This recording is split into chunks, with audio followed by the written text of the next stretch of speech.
주셨습니다. 다음은 신동욱 의원님 질의해 주시기 바랍니다. 7분입니다. 예, 제가 이번 국정감사를 위해서 정말 저와 저희 방 보좌진들이 많은 준비를 했습니다. 기대도 컸고 또 대한민국의 입법부 일원으로서 국정감사를 한다는 자부심도 있었습니다. 그런데 실제로 진행을 해보니까 제가 준비했던 질문보다 우리 민주당 의원님들이 무차별적으로 유포하고 있는 가짜뉴스를 방어하기가 너무너무 힘든 것 같아요. 아무리 국회가 면책특권이 있는 자리라고 하지만 이렇게 무차별적으로 가짜뉴스를 살포하시면 어떡합니까? 하나하나 좀 짚어봐 드릴게요.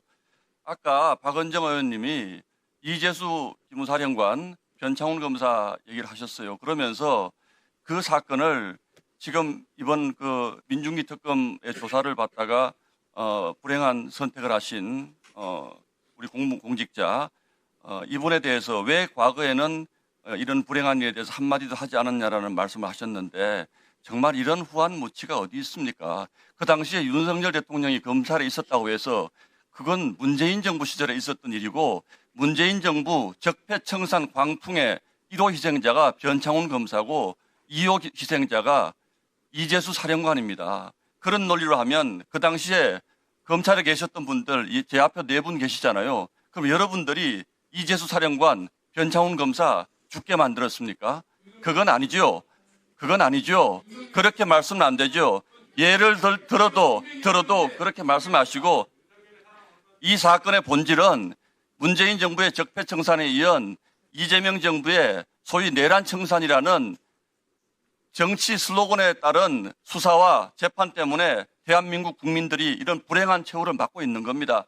그 부분 분명히 문재인 정부에 있었던 일을 가지고 마치 윤석열 정부에서 있었던 일인 것처럼 거짓말하시면 그건 안 되는 거고요. 자, 두 번째, 참 이런 일이 있을 줄 알았습니다. 제가 아까 김용민 의원님의 소설에 대해서 어떻게 저런 논리의 비약을 가지고 국회에서 질문을 하실 수 있을까 봤더니 역시 MBC 뉴스에서 이제 며칠 전에 나온 기사인데 이게 보니까 기사 형식을 보니까 아마 김용민 의원님이 MBC에 소스를 제공하고 발언 중이에요.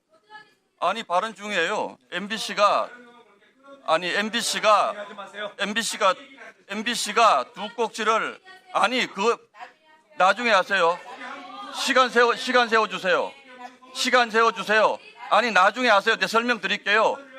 설명 드릴게요. 찔리나요? 저 말을 하게 두세요. 제가 설명을 드릴게요.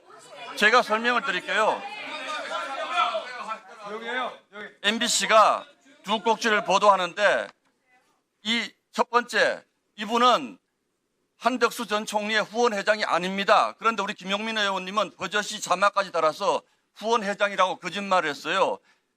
한덕수 전 총리의 후원회장은 김석호 서울대 교수입니다. 이분은 본인이 그냥 들어보세요. 이분이 건물에 전화해서 내가 후원회장입니다라고 얘기했는데 MBC가 확인을 해봤더니 한덕수 총리와는 아무런 연관고리를 찾을 수 없는 전혀 정체불명의 사람이 이런 돈을 입금을 했다는 거예요.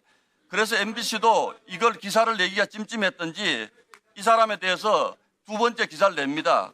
뭐라고 기사를 내냐면 현직 민주평통 상임위원이 이런 짓을 했다 그러면서 정치 개입이라고 MBC도 한 발을 뺍니다. 그런데 이걸 가지고 한덕수 총리 쪽에 아무런 얘기도 없고 전혀 사실 확인이 안 돼 있는 이거는 진짜 그야말로 한덕수 조이대 회동설의 시즌2입니다. 시즌2예요. 그런데 거기에 김용민 의원이 자기 주관을 덧붙여서 이런 소설을 쓰시는 거예요. 그래서 민주당이 이런 식으로 가짜뉴스 퍼뜨리고 오늘 밤에 아마 MBC에서 제 생각인데 오늘 밤에 MBC에서 조용 좀 하세요. MBC에서 오늘 밤에 아마 김용민 의원이 이런 발언을 했다고 또 한 곡 자겠죠. 가짜뉴스를 이렇게 퍼뜨리는 거예요. 이렇게 가짜뉴스 퍼뜨리고 이걸 가지고 사법부 압박 방해하지 마세요, 제발. 자, 사법부 이렇게 해서 조이대 한덕수 회동설로 가짜뉴스 재미 좀 보셨습니까? 자, 이번에는 한덕수 후원회장 가짜뉴스로 재미 좀 보시려고요. 이런 소설 자꾸 쓰지 마세요. 이러니까 지금 저희가 이렇게 어려워지는 겁니다. 자, 됐고요. 이게 명백하게 가짜 뉴스 아닙니까? 명백하게 이분이 후원회장이 맞습니까? 후원회장이 맞아요? 맞아요, 후원회장이? 아니잖아요. 그걸 어떻게 MBC도 후원회장이라고 본인이 그렇게 얘기했다는 거예요. 그러니까 자 찔리니까 자 PPT 좀 띄워주세요. 이게 바로 민주당식 정치고 이게 바로 민주당식 가짜 뉴스로 여론을 어떻게 호도하고 이것이 어떻게 국정에 왜곡시키는지를 보여주는 거예요. 여러분들 안 찔리는데 왜 이렇게 목소리가 큽니까? 제 얘기에 찔리시잖아요. 동료 의원 발언에 뭐 한두 번 얘기합니까? 여러분들은 매사를 그렇게 하는데 시간 좀 정지시켜 주세요. 시간 좀. 자, PPT 좀 띄워주세요. PPT 좀 띄워주세요. 이게요. 자, 저기 차진아 교수님 혹시 나와 계십니까? 네, 잠시만 좀 나와주시겠습니다.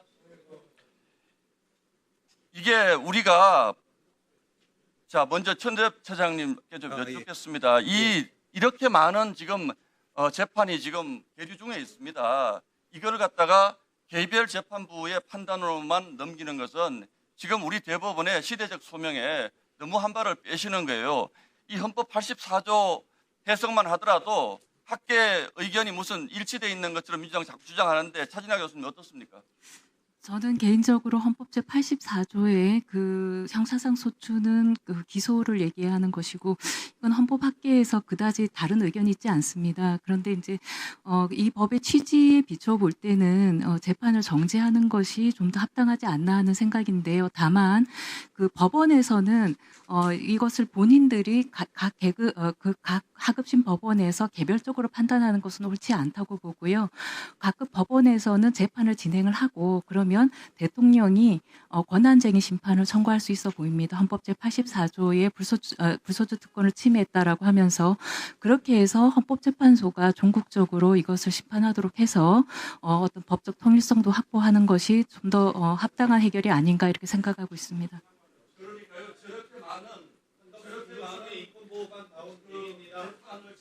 네, 수고하셨습니다. 진수리는 들어가셔도 좋겠습니다.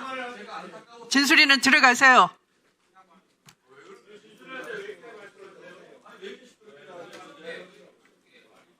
네.